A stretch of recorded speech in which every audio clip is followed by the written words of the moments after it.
If you are looking to upgrade your ball striking skills when it comes to your golf swing, there are 3 movements that you need to include in that, okay? If you're not already doing these 3 movements, they're pretty simple, but you do have to practice, but they're going to enhance and improve your ball striking skills in ways that are just going to blow your mind, okay? All right. So let me give you the movements first, the physical movements, okay? So in this wrist joint right here of your left wrist, if you are a right-handed golfer, your left arm is your lead arm, okay? You have flexion, extension. So if the wrist bows down, that's flexion, bows up, it is extension, okay?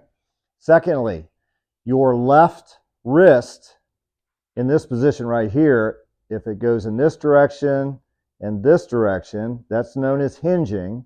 The actual term for it is ulnar deviation, radial deviation. Okay, ulnar deviation is a big part of hitting the golf ball. Okay, and thirdly, we have supinate pronate in the lead arm. Supinate pronate, right? So we have the wrist, or the wrist and actually the forearm are rotating over. Right, the 3 moves that you need are very simple. When you get to the top of your swing, okay, you're at the top of your swing. First of all, your wrist will go into flexion right there. See how it rolls down? Now watch the club face. As I get a little closer, you'll see the club face turn up towards the ceiling. That's a closing of the club face, or a squaring, if you will. Okay. The second thing is, as they start down, they go into, most of your good ball strikers go into ulnar deviation. Remember, ulnar deviation is this move right here. So they go into ulnar deviation after flexion. They go into ulnar deviation. And then at the bottom, the forearm begins to rotate towards the target.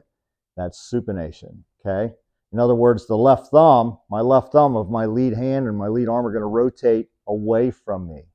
When you do that, what happens is the club face will actually rotate into a square position at impact and then release post-impact, okay? So those 3 movements, we need flexion, ulnar deviation, and release, or the left forearm supinates or rotates towards the target. Work on those 3 movements. That's going to get your club face to square up quicker. You're going to get rid of that nasty, ugly miss to the right if you're right-handed, and you're going to start hitting nice little draws. You'll start hitting the ball a little further, and your ball striking is going to improve.